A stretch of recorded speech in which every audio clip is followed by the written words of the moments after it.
And we're welcoming in my good buddy. He has been on the show. You've seen him already. And if you pay attention to him, you're cashing tickets. My man, Steve Maltepes, also known as the Philly Godfather, professional handicapper going on 30-plus years. Steve, great to see you again, my friend. Thanks for having me back on, man. It's a pleasure.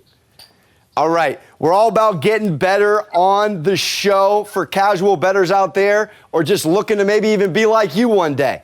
Let's start with a little bit behind your process. I know you've mentioned you've gone 6, 7, 8 hours really studying lines almost like the stock market. Can you give us a little Good Burger secret sauce into how you basically go about picking your bets? Yeah, well, you got to watch a lot of film. But other than that, Sunday night I'm going through all the box scores in the NFL, looking for aberrations or anomalies, teams that won the turnover differential, things that weren't supposed to happen. Maybe a team won the box score, but end up losing the final score of the game. So you're looking for stuff like that moving forward. Obviously, you got to read as much as possible on these games. You got to import or export injuries, guys that are coming back, guys that are going to be hurt. How much is their value to their offensive production numbers or their defensive production numbers? And at the end of the day, it's an educated guess. And if you see a price that you like, you're going to purchase that price. You got to treat this like a business. If you treat it like a business and you work hard, it's going to pay like a business. If you treat it like entertainment, you're going to spend money like entertainment. I love it. Okay.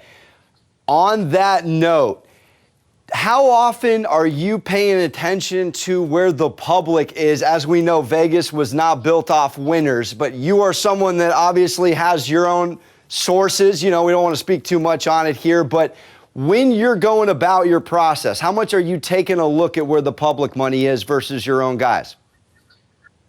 Well, there's a reason why there's a VIG. There's a 10% VIG. On NFL games, you're risking 110 to win 100. The break-even point's at 52.4%. If you can win more than that, you're going to be able to turn a profit. Now, I definitely don't want to be on the public side, but the public does win sometimes, and that's why the sports books have incorporated the juice, the VIG, or whatever you want to call it. The reason why I don't want to be on the public side is because the majority of the public hasn't done their research. They base their wagers off of recency bias. They wake up on Sunday and they remember what happened last week, and now they want to bet either their favorite team or the team that's really hot, but they don't look at the numbers. They don't look at the metrics, the advanced analytics. They don't import or export the injuries, and they don't look at the betting angles. Maybe a team's been on the road for 2 weeks, coming back, division game, teams that know each other like the back of their hand. These games are always a little tougher than others, and maybe they're not looking for a price. They're just looking to lay the favorite here, and you never want to do that. So that's why I don't want to be on the side of the public, not because at the end of the day, they're going to win and lose right around 50%. And what kills the public is the juice, is the VIG. Well said. Okay. From a Vegas point of view, I've had a bookmaker on. I'm friends with a couple guys that go about setting the lines. Do you ever feel like those group of guys are looking to dupe us or get us thinking in a way that we shouldn't? For example, I know you were all over the Bucks last year. Obviously everyone's thinking in terms of recency bias and whatnot. I'm going to take the Chiefs on the money line or swallow 3.5. Sharps were on the Bucks. Did you think that example or just anything from this year has us from a Vegas point of view trying to overthink and outthink the room and then let's take it out? Well, the Super Bowl is a little different kind of animal because there's such an influx of recreational money that comes in. Guys that didn't bet all year are betting, and they basically remember what happened in the previous year's Super Bowl when Kansas City beat San Francisco. But when they were playing the Buccaneers, you got a Tom Brady Buccaneers team at home getting points. It was just fishy. And then you look at the problems that Kansas City Chiefs had on their offensive line. A bunch of guys banged up. There was no one to protect Patrick Mahomes.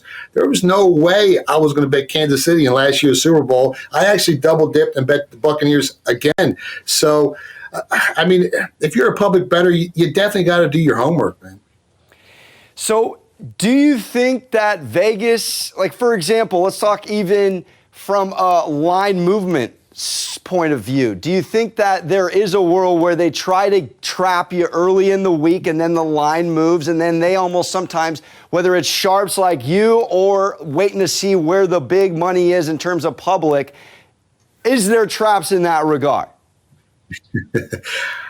What's the definition of a trap game? Does anyone have a clear definition? I don't believe in that.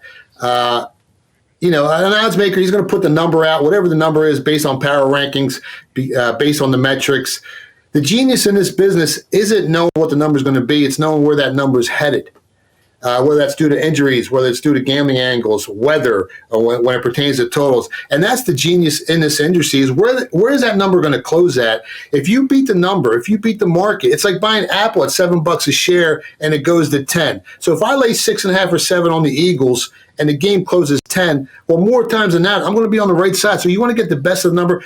I don't believe in trap games. I mean, if you do your homework, you don't have to rely on the sports book to tell you who's the better team or who's the team that has a better chance of covering the spread this week. So when it comes to trap games, no, I'm not a believer in trap games.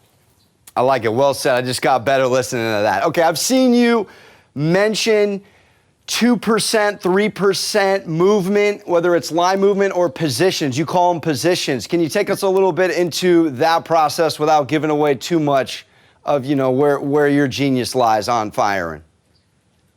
Yeah, it's not a problem. I mean, we basically, a normal wager is 1% of our bankroll. If we feel like we've identified a bigger edge, we'll move to 2% or 3%. The most we'll bet on a game is 5%, unless we've uncovered information that we think is not factored into the sports, into the line. A perfect example of that is one of my biggest wagers I ever made was on a boxing match because I got information that one of the fighters had a hard time passing his eye exam. So, I mean, it doesn't have to be rocket science. You just got to put your hand over your left eye and say to yourself, how is this guy going to fight? And one of my fighters was on the undercard. He passed along the information to me. And like I said, information that's not factored into the point spread, that's where you're going to find gold. Another perfect example, one of the biggest college basketball bets we've ever made in our 30-year career was when we had information that 2 of the starters for a certain college basketball team weren't playing the next day, and no one else had that information. So that's when we start firing away. We moved that line right around 4 or 5 points, and no one knew who was betting it, why they were betting it. And then a few hours before game time, the information finally surfaced, and now the whole world knew. So if you can get ahead of the information, get ahead of the market, information that's not factored into the point spread, that's where you can really find some gold. I love that. You kind of leaned into the next question before I get you out of here. Biggest bet you've ever won? I know you just mentioned a boxing match and, of course, a college basketball. Real quick, do you have one for me in 30 seconds or less? Biggest W you've ever had? Man, there's been a couple. Last year's Super Bowl, that futures ticket, I had 5 dimes on it, paid 50 to 1. That's a massive payday for us.